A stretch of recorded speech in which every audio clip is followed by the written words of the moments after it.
Bismillahirrahmanirrahim. Assalamualaikum warahmatullahi wabarakatuh. Alhamdulillahirabbil alamin. Assalatu wassalamu ala asrofil anbiya'i wal mursalin wa ala alihi wa sahbihi ajmain, amma ba'du. Persembahan untukmu sang pembebas, kisah mereka yang merugi. Dakwah sebuah jalan terjal yang mendaki. Semakin hari semakin sulit dilalui. Kegelapan terus menutupi. Rintangan semakin bertubi-tubi.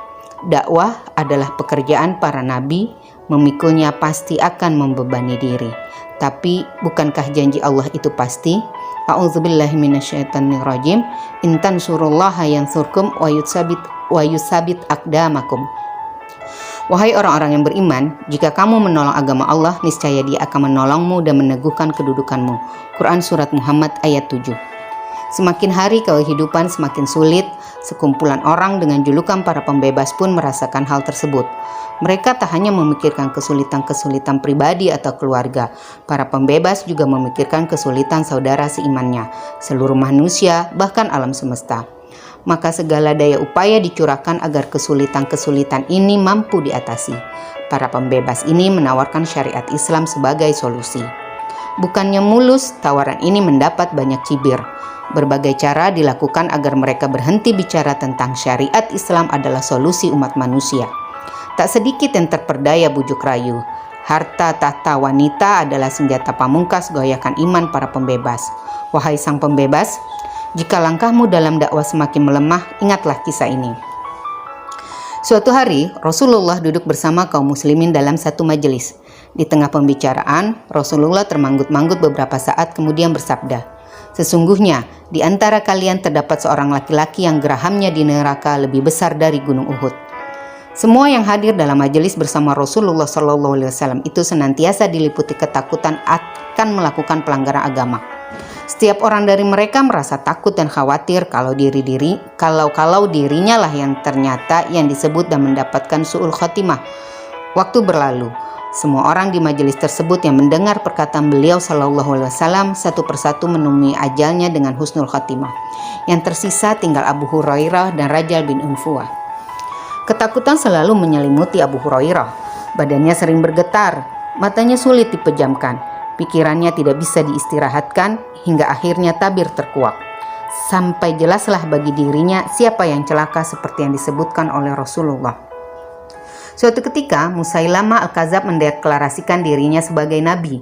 Banyak kaum muslim yang terperdaya tipu si nabi palsu ini. Abu Bakar sebagai khalifah pada masa itu mengirim Rajal bin Unfuah kepada penduduk Yamamah yang menjadi pendukung Al-Kadzab. Sesampainya di Yamamah, Rajal yang diutus agar bisa mengembalikan penduduk Yamamah pada Islam malah berbalik menjadi pendukung Musailamah. Ia gentar melihat kekuatan Musailamah dan merasa yakin bahwa Musailamah akan menang. Akhirnya ia memutuskan keluar dari Islam. Ternyata Rajal jauh lebih berbahaya daripada Musailamah. Rajal menyalahgunakan keislamannya yang lalu dan masa-masa hidupnya bersama Rasul.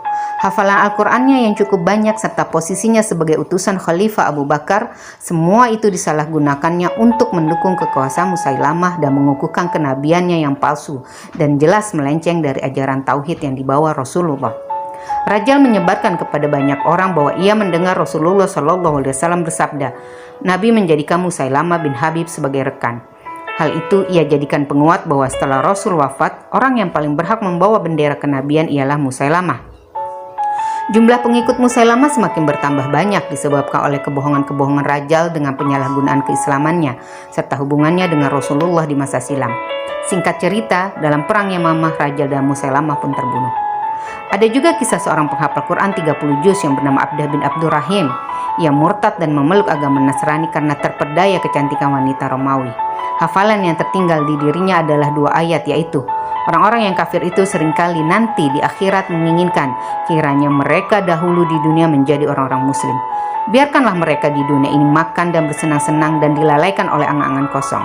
Maka kelak mereka akan mengetahui akibat perbuatan mereka. Quran Surat Al-Hijr ayat 2-3. Seolah 2 ayat ini adalah hujah untuk dirinya. Kutukan sekaligus peringatan Allah yang terakhir namun tak digubrisnya. Abdah tetap dalam kemurtatannya. Pun di masa sekarang, banyak Rajal dan Abdah baru.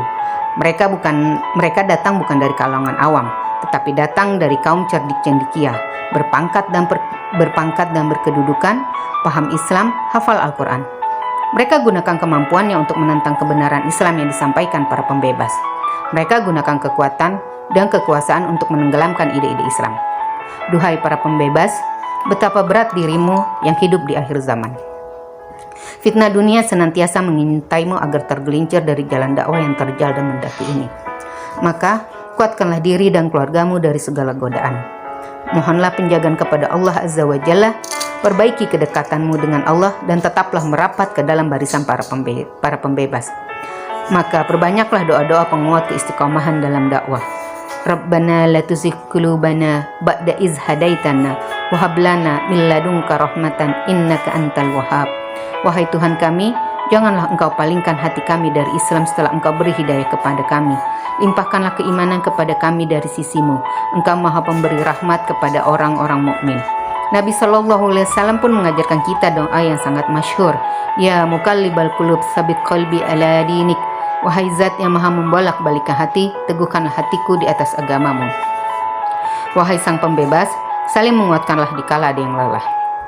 Semoga Allah sampaikan kita pada sebuah cita-cita yang mulia, diterapkannya syariat kafah di muka bumi.